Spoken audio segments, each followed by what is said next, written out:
Tenemos en la línea al médico Rodrigo Cruz, que es director del Centro de Diagnóstico y Enfermedades Infecciosas de la Escuela de Medicina de la Universidad de Valparaíso. Infectólogo, por cierto, doctor Cruz, buenos días. Buenos días, un gusto, un saludo a los dos ahí. Muchas gracias. Muchas gracias a usted por aceptar nuestra llamada. Doctor Cruz, nos preocupa especialmente la situación de la región de Valparaíso y de la conurbación Viña-Valparaíso por las informaciones que hay de repunte de casos en la zona, que en una de esas arrojan noticias hoy cuando se adopten o se anuncien medidas, cuarentenas, confinamientos, cordones, en fin. ¿Cómo ve usted el panorama en la región? Y añadido a eso, ¿se derrumbaron también como un castillo de naipes las proyecciones que se hacían para Valparaíso? Sí, hola, buenos días a todos los radioescuchas y a Mirna también, que la vez pasada no pudimos conversar, así que un gusto. Muchas gracias. Bueno, sí, es muy preocupante la situación de nuestra región.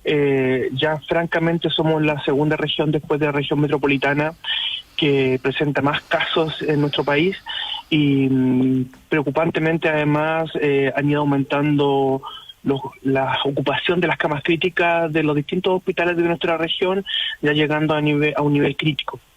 Ahora, además Valparaíso tiene varias condiciones que nos hacen que nos preocupemos más por esta situación, y respondiendo directamente a la pregunta que hace con respecto a las proyecciones, claro, lo que tenemos que tener en cuenta, y nuestro centro y nuestra universidad también hizo varias proyecciones, pero lo que tenemos que tener en cuenta, y claramente, que son proyecciones. La mayoría de esas proyecciones no pueden y no manejan, y tampoco no se puede decir la palabra entender, pero no manejan bien los efectos que puedan tener las distintas medidas de mitigación que tanto el gobierno implementa como la comunidad cumple o no cumple. Por lo tanto, esos son los problemas de los distintos modelos de proyección que se realizan, y lo que tenemos que tener en cuenta todo y claro es que son eso, proyecciones, pero no necesariamente van a ser la realidad que vamos a vivir. Doctor Cruz, pero la lección sería que siempre habría que operar según la peor de las proyecciones para estar mejor preparado. Es una de las decisiones que siempre uno y las autoridades deben tener en cuenta y tomar.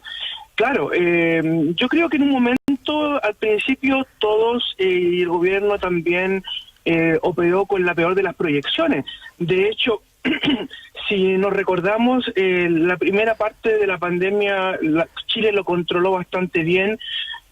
Ocurrió lo que se llamó, y tanto discutimos, que el aplanamiento de la curva, pero en un momento determinado eso se quebró. Eso se quebró y empezamos a tener un aumento casi exponencial las últimas 2 semanas de casos en las distintas regiones, y principalmente la región metropolitana, que ya está cuarentenada, y nuestra región de Valparaíso. Es que le quiero hacer una pregunta respecto de aquello. Conversamos hasta ahora con el infectólogo de la Universidad de Valparaíso, doctor Rodrigo Cruz, porque claro, el ministro dice que la realidad ha superado cualquier modelo. Y hay modelos, y nos consta que hay modelos, ya nombré uno que era el que había estudiado el científico Miguel Kiwi. Recibíamos proyecciones de modelos que vienen del Imperial College de Londres, que hablaban para Chile, no para nivel mundial, no, para Chile, y que las proyecciones eran muy malas. Entonces, ¿por qué digo esto? Porque uno también se pregunta, ¿cuánto se desoyó de aquellas voces? Porque una cosa es que el ministro dijera, vamos a tener 100.000 infectados, y otra es que realmente estuviéramos preparándonos para esa proyección. Y uno no parece que haya coherencia entre esa proyección y el retorno seguro. Porque si íbamos a tener 100.000, ¿cómo se nos ocurre decir que hay retorno seguro o nueva normalidad? Entonces ahí hay una cosa que a uno hay contradicciones ahí que no están claras. Y lo último, que usted lo dice de alguna manera, mucho se ha dicho en estas horas de que la gente es la culpable, de que la gente no respeta, que la gente no hace las cuarentenas, y algo de eso también hay. Pero a ver, finalmente, ¿de quién es la responsabilidad cuando estamos frente a una pandemia de estas características? Claro, a ver, partamos por la última pregunta. La responsabilidad de la autoridad sanitaria, que sin embargo todos tenemos responsabilidad como ciudadanos de este país y como ciudadanos del mundo. Pero ¿quién es el responsable de implementar la estrategia para enfrentar no solamente esta pandemia, sino cualquier problema sanitario? Es la autoridad. Y a ver, y quiero ir un poco, quiero ir un poco al fondo de esa pregunta, porque y también respondiendo parte de la primera pregunta. Lo que pasa es que nosotros, y ustedes se acuerdan todo, la primera parte de la pandemia, tal como lo dije anteriormente, anduvimos relativamente bien, hubo un aplanamiento de la curva, pero en un momento determinado, y yo creo que también influyó la primera parte de este mes, que ya estamos terminando, donde hubo un fin de semana largo como fue Semana Santa, 1 de mayo. El 1 de mayo, claro. Claro, el mes pasado donde hubo Semana Santa, donde hubo 1 de mayo, después 21 de mayo, donde ha habido varios fines de semana largos, días festivos, y yo creo que eso también nos pasó la cuenta. Ahora, y hubo un quiebre de esta curva que teníamos parcialmente controlada, donde se había aplanado. Pero, mira, si yo tuviera que hacer una crítica y quiero hacer una crítica constructiva, no quiero que se malentienda que estoy haciendo crítica destructiva, para nada, no es mi afán y no es el afán de mi centro de investigación ni menos de la universidad. Lo que sí yo creo que hemos hablado mucho de ventiladores mecánicos y escuchamos al ministro de ventiladores mecánicos, de aumentar las camas críticas tanto en el sector público y privado, pero diariamente, repito, escuchamos muy poco de las nuevas medidas que se están realizando, por ejemplo, en nuestra región para atacar la pandemia en la calle. Porque las pandemias, si bien, y alabo lo que se está haciendo por parte del gobierno, que es aumentar los ventiladores mecánicos, las camas críticas, las camas convertidas, pero las pandemias se controlan, y eso tenemos que tenerlo todos claro, se controlan en la calle. Claro, del hospital hacia afuera. Del hospital hacia afuera.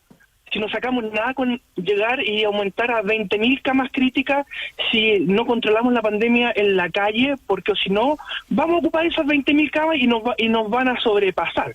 Entonces, es fundamental que nuevamente se retome el camino del control comunitario de la pandemia. Perdón, ahí doctor, ¿cómo se controla? Porque uno ve el caso de Perú, que han tenido altos niveles de test de partida, o sea, ellos están testeando con una gran cantidad, tienen un alto número de muertos, más de 3.800 hasta ayer por lo menos, y tienen un alto número de contagiados, y han estado en cuarentena. Entonces uno se pregunta, a ver, ¿cuánto de la pobreza influye en la imposibilidad de poder desarrollar esas medidas preventivas? Totalmente, los determinantes sociales son fundamentales en las comunidades, en los países. Nosotros como país tenemos determinantes sociales, al igual que nuestros vecinos, que hacen difícil controlar una pandemia cuando ya se ha diseminado ampliamente en la comunidad. De hecho, claro, las cuarentenas son efectivas, al igual que el autoaislamiento social. El autoaislamiento social en países desarrollados con un alto nivel cultural y educacional son efectivas, y lo hemos visto, y hay varios ejemplos en el mundo. Pero ¿cuál es nuestro problema? Que tenemos determinantes sociales de pobreza importantes, como en nuestra región, donde Valparaíso aproximadamente tiene un 20% de una pobreza multidimensional. Entonces, ¿qué es lo que pasa? Si no se establece una cuarentena bien diseñada, bien pensada, con apoyo a los grupos de riesgo, a la población más pobre, para hablarlo con palabras simples, donde se les dé alimentos y útiles de higiene y servicios básicos, ¿qué es lo que va a ocurrir? ¿Qué es lo que ha ocurrido en Perú? Nuestros vecinos, la gente no cumple porque tiene que vivir, tiene que comer. Entonces no cumple, sale a trabajar, sale a vender el Super 8, sale a vender el confort en la calle, y eso lo vamos a vivir si no tenemos una cuarentena acotada, por ejemplo, que es lo que hemos planteado aquí en la región, por 2 semanas, bien apoyando bien a la gente más pobre, a la gente de más escasos recursos. Pero eso es difícil en Chile también. Entonces, por eso que requiere, y volviendo a la pregunta, requiere un compromiso total de la autoridad, de todas las autoridades, para poder llevar esto de forma adecuada. Bien, pues doctor Rodrigo Cruz, hoy día se anuncian medidas. En una palabra nomás, ¿usted esperaría que se anuncie cuarentena para Valparaíso hoy día? Sí, eso espero. ¿Lo cree necesario? Sí. Gracias, director del Gracias. Centro de Diagnóstico y Enfermedades Infecciosas de la Escuela de Medicina de la Universidad de Valparaíso, Rodrigo Cruz. Gracias por conversar con nosotros.